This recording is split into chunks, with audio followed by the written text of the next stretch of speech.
Hey guys, welcome back to the channel. This is Palak Mishra and now I'm going to discuss BA first semester Hindi. आज की जो topic है वो है हमारा भक्ति काल.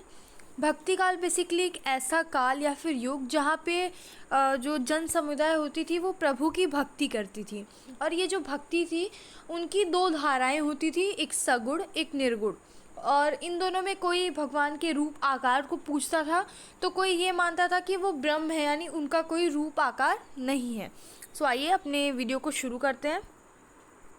भक्ति काल के दो विभाजन हैं या फिर दो धाराएं हैं, सगुण धारा, निर्गुण धारा. सगुण धारा बेसिकली ये मानती है कि जो प्रभु हैं उनका कोई रूप आकार है, और निर्गुण धारा वाले ये मानते हैं कि जो प्रभु है वो निर्गुण है, यानी कि एक ब्रह्म है जिनका कोई रूप आकार नहीं है वो. ठीक है. और सगुण में हम लोग आ जाएंगे, जैसे हम लोग कृष्ण जी को मानते हैं, शिव जी को मानते हैं, उनका एक रूप है. लेकिन निर्गुण वाले क्या कहेंगे कि कोई रूप आकार नहीं है. ठीक है. जो हमारे कबीर दास थे वो एक निर्गुण कवि थे, भक्ति काल के निर्गुण धारा के अंतर्गत आएंगे. लेकिन सगुण धारा में आएंगे हमारे सूर, एंड बेसिकली निर्गुण धारा में आएंगे हमारे रैदास और कबीर, और इनमें आएंगे हमारे सूरदास हो गए. ठीक है. और मीराबाई हो गई. ये सब सगुण धारा में आएंगी. आइए देखते हैं कि सगुण धारा बेसिकली दो पार्ट में डिवाइडेड है. राम काव्य धारा जिसमें रविदास आएंगे, यानी कि जो राम जी को मानते हैं, और कृष्ण काव्य धारा यानी कि जो कृष्ण भक्त हैं जैसे कि सूरदास. ठीक है. तो सगुण धारा के दो भागों में बटी है, राम काव्य धारा और कृष्ण काव्य धारा. फिर भक्ति काल में निर्गुण की अगर हम लोग बात करते हैं तो वो दो भागों में बटी हुई है. सिमिलर ज्ञानाश्रय, या फिर ज्ञानाश्रय में हम लोग संत काव्य धारा बोलते हैं, जिसमें कबीर हो गए, रैदास हो गए. अभी हम लोगों ने कबीर को डिस्कस किया है, अब जो अपकमिंग होगी वो होगी रैदास के बारे में. ज्ञानाश्रय को और प्रेमाश्रय दो भागों में निर्गुण धारा जो बटी है, उसमें पहला है ज्ञानाश्रय और दूसरा है प्रेमाश्रय. ज्ञानाश्रय को संत काव्य धारा बोलते हैं और प्रेमाश्रय को सूफी साहित्य बोलते हैं. ठीक है. तो हमारे जो ज्ञानाश्रय हैं उनमें संत आ जाएंगे, जैसे कबीरदास हो गए और रैदास, ये जो है निर्गुण थे. और प्रेमाश्रय में आएंगे जैसे ईश्वर और आत्मा को प्रेमी प्रेमिका वाला दिखाया गया है, कि ईश्वर से प्रेम को दिखाया, जैसे पद्मावत हो गया, रत्नसेन हो गया, मैंने लिखा भी है मेरे नोट्स में. पद्मावती, रत्नसेन, ये सारे क्या होंगे, ये प्रेमाश्रय में आएंगे, यानी सूफी साहित्य में आएंगे. अब भक्ति काल में क्या क्या था, आप देखिए कि भक्ति काल की कुछ विशेषताएं थी जो कि आप देख सकते हैं. वहाँ पे संत परंपरा होती है, यानी कि जैसे साधु संत वाला परंपरा. गुरु की महत्वता है, भक्ति काल में गुरु का बहुत महत्व है. जैसे कि मीराबाई के जो गुरु हैं वो है रैदास. ठीक है. एंड जाति का इन्होंने भी बेसिकली जो भी हमारे रैदास हैं या फिर कबीरदास हैं, ये लोग क्या अंधविश्वास का खंडन करते हैं, पाखंड का खंडन करते हैं, चाहे वो धार्मिक हो या फिर कुछ और, हिंसा का विरोध करते हैं. वैसे ही भक्ति काल में भी सेम है, क्योंकि ये लोग जैसे हमारे कबीरदास है वैसे ही हमारे रैदास भी बोलते हैं कि कोई रूप आकार नहीं है, और ये जो भी हम लोग पूछते हैं वो मन में ही है, उनका कोई भी रूप आकार नहीं है, और निर्गुण है. जाति पाति का विरोध किया गया है ना. गुरु की महत्वता और संत परंपरा ज़्यादा मैक्सिमम था, जिसमें से एक दोहा भी ये कबीरदास का है कि गुरु ऐसा चाहिए जैसे सूप सुभाए, सार सार को गही रहे, थोत दे उड़ाए.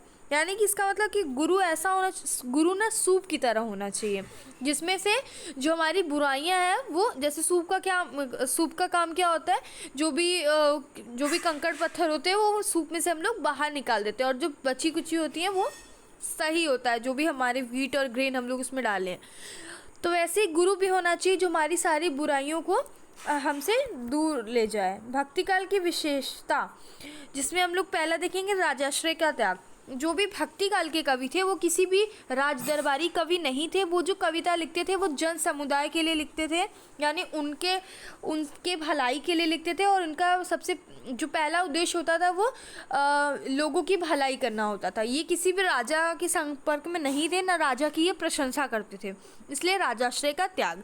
नाम व गुरु महत्वता, जब मैंने पहले भी बताया कि नाम की महत्वता, जैसे यहाँ पे सब कोई कृष्ण नाम जाप कर रहा है, कोई राम नाम जाप कर रहा है, तो नाम की बहुत महत्व होता है। जैसे कबीर जो थे वो राम राम का जाप करते थे, ठीक है, रैदास जो है वो राम राम का जाप करते हैं। ओके, एंड अहंकार का त्याग, यानी कि इसमें हम लोगों को अपने क्रोध और अहंकार को, जो घमंड है हमारे, उसको त्याग करना होता है। भक्ति काल की ये कुछ विशेषताएं हैं। गुरु की महत्वता, जैसे कि बताया कि इनमें कोई ना कोई गुरु होता था जिनसे ये लोग दीक्षा या फिर शिक्षा लेते थे, और उन्हीं को जाके वो फिर लोगों में जहाँ जहाँ वो जाते थे वो दीक्षा लेके फिर उन्हीं लोगों को वो अपने प्रवचन के माध्यम से, कुछ कविता के माध्यम से, दोहों के माध्यम से समझाया करते थे। और इनका सुधारवादी दृष्टिकोण था। दैट मीन्स कि ये हमेशा जो समाज में बुराइयां फैली हुई हैं उसको हटा के कैसे जन समुदाय को सुधारा जाए या फिर उनकी स्थिति कैसे सुधारी जाए, उस पर ज़्यादा जोर डालते थे। इसमें श्रृंगार व शांत रस का प्रयोग किया गया है, यानी श्रृंगार यानी प्रेम वगैरह, जिसमें प्रभु प्रेम दिखाया गया है, और जो भी इस तरह का रहता है वो शांत रस में ही लिखा जाता है। ओके, इसमें विविध छंदों और अलंकारों का भी प्रयोग हुआ है, अलंकारों का प्रयोग। एंड इसमें प्रबंधक और मुक्तक काव्य लिखी गई हैं। प्रबंधक यानी कि जो बड़ी काव्य होती थी, और मुक्तक यानी कि जो छोटी काव्य होती हैं। तो इसमें बड़ी और छोटी दोनों लिखे। जैसे कबीरदास ने जो दोहे लिखे हैं वो किस में आएंगे, वो मुक्तक है, क्योंकि वो छोटी छोटी हैं। और प्रबंधक अगर कोई बड़े बड़े जो मतलब बहुत पैरा वगैरह में लिख रहा है तो वो क्या हो जाता है, वो हमारा हो जाएगा प्रबंधक एवं मुक्तक काव्य। तो एक क्विक रिविजन देती हूँ। जो हमारे कबीरदास होते हैं और जो हमारे रैदास होते हैं, ये दोनों ही निर्गुण कवि माने जाते हैं, जो ये बोलते हैं कि जो भी कबीर की भांति ही रैदास ने समाज में जहाँ कहीं भी आडंबर दिखा, धर्म के प्रति अंधविश्वास दिखाई देता है, उसका पुरजोर विरोध किया है। और उन्होंने अपने तर्कपूर्ण ढंगों से, जैसे कुछ लोगों ने दोहे लिखे और कुछ लोगों ने कुछ कविताएं लिखी, कुछ प्रवचन कहते, लोगों में जब बैठते तो वो अच्छी ज्ञान की अपनी बातें करते, तो उनके इसीलिए तो उनके शिष्य बन गए सब। जैसे कबीर के शिष्य हैं धर्मदास, तो उन्होंने अपने तर्कपूर्ण ढंगों से पूजा पाठ में जो आडंबर है उसका विरोध करते हुए सच्चे हृदय से भक्ति की बात कही है। और हमारी जो रैदास हैं उनकी जो शिष्या हैं वो हैं मीरा, ठीक है, मीराबाई।